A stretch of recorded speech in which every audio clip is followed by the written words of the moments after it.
little stories, little rhymes of reason, and so forth and so on. And I read a story about this one teacher, and she started teaching this story that there was these three little pigs that were going to build some houses.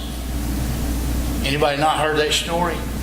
But they said, as she began, said that this one pig ran into this guy that had this wheelbarrow load of straw, and the pig said, "Sir, if I could have some of your straw, I could build my house." And the teacher said, "What do you think the man said back?" And one little boy raised his hand. His probably the name was Little Johnny, right? But raised his hand, and he said, "Holy smokes, a talking pig." That story resonated with me because I'm a realist. A lot of times when I watch TV and movies and so forth, I'm going, you can't do that. That's not real.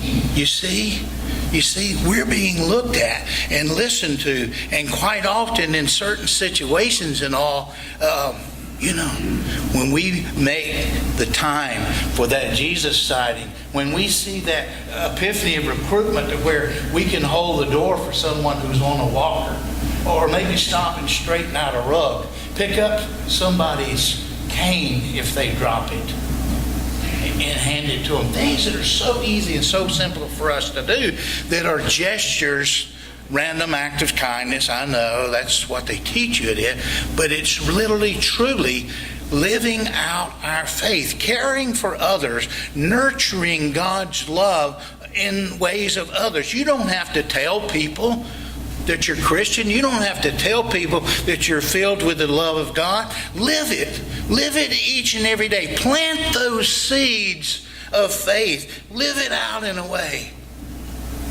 There was a big Alaskan lumber company, where they have lumberjacks that come in and cut down trees and all this. Well, this fellow about 5 feet tall, it's kind of funny, I talk about short people, but 5 foot tall little fella shows up and applies for the job as a lumberjack.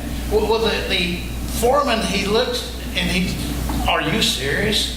You won't?" "Well, I'll tell you what I'll do. You take this great big axe and you go over there. You see that tree? You see that great big tree? Way high, huge tree. Take the axe over there and start chopping on it. And chop that tree down." And to the foreman's disbelief, within just a moment or two, that tree was chopped in two and fell on the ground, and the guy was back standing there with the axe.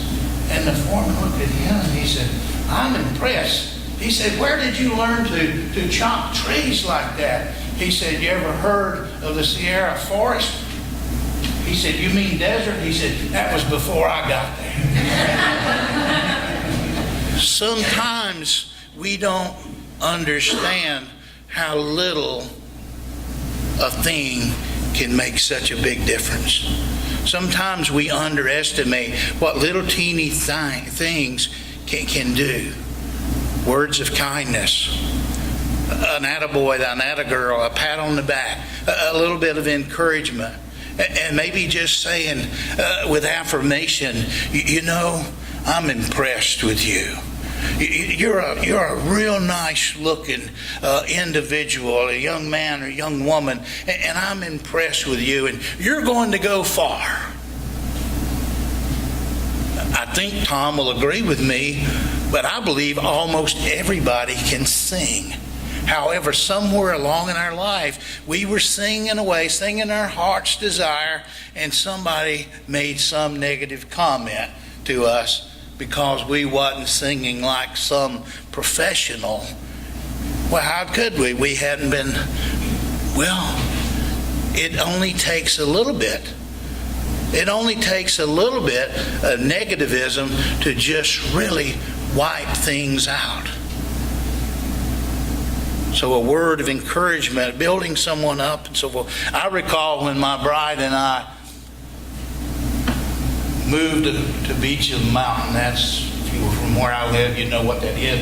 But anyhow, there, the old Beecham home place, the old farm place, and quickly, right on beyond the well, it was an old open dug well, but behind it was this outcropping of weeds and honeysuckles and vines and briars and so forth. We called it a nash. That's not a car to us, but we called it a nash. But this had just been let go, and it had overgrown with what you didn't really particularly need. Well, one of the first things I did was just cleared it off, where I could just keep it mowed and I wouldn't have that nash growing up out there. And to my disbelief, when spring came, I looked and I recognized it's a fig leaf. At some point in time, somebody had planted a fig there, and it had grown, and then it had been, let go. Not cared for, not nurtured, not tended to, not affirmed and praised, and everything that it should have received, until weeds took it over. And all of a sudden, I didn't even know there was a fig in there. But I began, once I saw it, tending to it. And before long, I had a huge fig bush which produced great figs.